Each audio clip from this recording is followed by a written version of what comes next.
Assalamualaikum warahmatullahi wabarakatuh. Perkenalkan, nama saya Nabila Jan Fadila dengan nomor NPM 243403111234 dari kelas B jurusan akuntansi.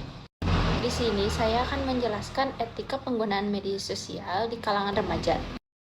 Sosial telah menjadi bagian penting dari kehidupan remaja karena menawarkan platform yang memungkinkan mereka berkomunikasi dan berbagi informasi dengan cepat dan mudah. Dalam kehidupan sehari-hari, remaja menggunakan media sosial untuk berinteraksi dengan teman, keluarga, dan komunitas yang lebih luas tanpa terbatas oleh jarak dan waktu. Beberapa alasan mengapa media sosial menjadi penting bagi remaja meliputi: 1. Komunikasi instan dengan aplikasi seperti WhatsApp, Instagram, dan Snapchat. Remaja dapat bertukar pesan, foto, dan video dalam hitungan detik. Hal ini memudahkan mereka untuk tetap terhubung dengan teman-teman, bahkan di luar jam sekolah. Kedua, berbagi pengalaman dan minat.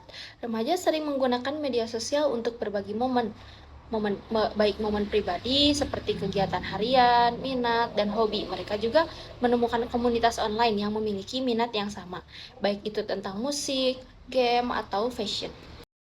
Yang ketiga, akses ke informasi. Media sosial menjadi sumber informasi cepat mengenai tren terbaru, berita, dan perkembangan global. Remaja dapat mengakses berita dalam format yang lebih menarik seperti video pendek atau infografis. Yang keempat, pengaruh sosial. Platform seperti TikTok dan Instagram membantu remaja membangun identitas diri, mengikuti tren, serta mendapatkan pengaruh dari figur publik atau influencer. Nah, dengan kemampuan ini, media sosial memberikan kemudahan dan kecepatan dalam komunikasi serta berbagi informasi, sehingga menjadi bagian yang tidak terpisahkan dari kehidupan remaja saat ini. Tujuan diskusi mengenai etika penggunaan media sosial adalah untuk membantu remaja memahami bagaimana mereka bisa menggunakan media sosial secara bertanggung jawab dan bijaksana. Etika media sosial mengajarkan remaja prinsip-prinsip moral yang dapat membimbing mereka dalam berinteraksi dunia digital, termasuk menjaga kesopanan, menghargai privasi, dan menghindari perilaku negatif seperti menyebarkan hoaks atau cyberbullying. Adapun dampaknya terhadap remaja mencakup dua sisi, ada dampak positif dan dampak negatif. Dampak positif: 1. Peningkatan keterhubungan. Media sosial memungkinkan remaja untuk tetap terhubung dengan teman-teman dan keluarga, bahkan dengan komunitas global yang memperkaya pengalaman sosial mereka. Kedua, pengembangan kreativitas. Banyak platform yang memberi ruang bagi remaja untuk berekspresi, berbagi karya seni atau ide-ide kreatif, yang dapat meningkatkan rasa percaya diri dan kemampuan berpikir kreatif. Yang ketiga, akses informasi dan edukasi. Remaja dapat mengakses sumber pengetahuan yang luas, memperluas wawasan mereka tentang berbagai topik dan isu dunia. Dan selanjutnya ada dampak negatif. Dampak negatifnya yaitu cyberbullying dan ujaran kebencian. Tanpa pemahaman etika, media sosial bisa menjadi tempat perundungan atau penyebaran kebencian yang berpotensi merusak kesehatan mental remaja. Dan yang kedua, jejak digital yang berbahaya. Apa yang diunggah di media sosial dapat bertahan lama dan mempengaruhi reputasi remaja di masa depan, baik secara akademik maupun profesional. Lalu ada FOMO, fear of missing out. Media sosial dapat menimbulkan tekanan sosial atau kecemasan karena perasaan tertinggal dari tren atau aktivitas teman-teman yang ditampilkan secara berlebihan di media sosial. Apa sih etika media sosial itu?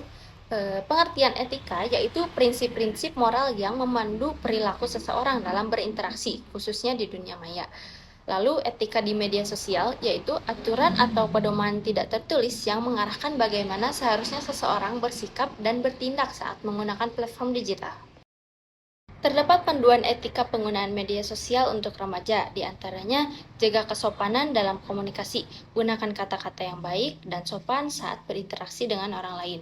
Yang kedua, hormat perbedaan pendapat. Jangan memaksakan pandangan pribadi dan selalu terbuka terhadap pendapat orang lain.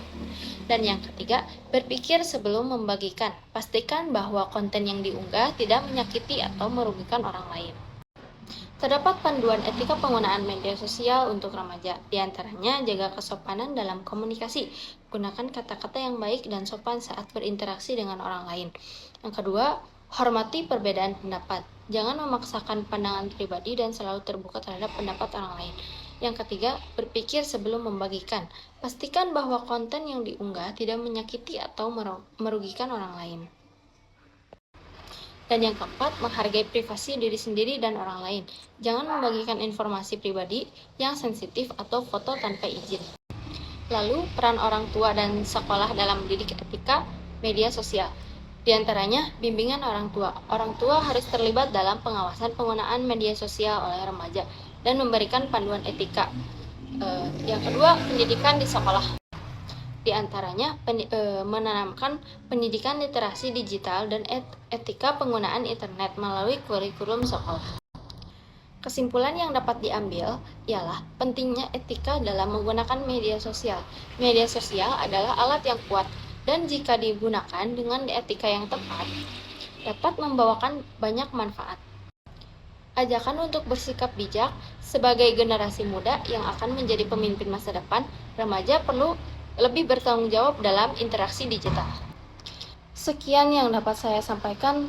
Mohon maaf apabila ada kesalahan. Wassalamualaikum warahmatullahi wabarakatuh.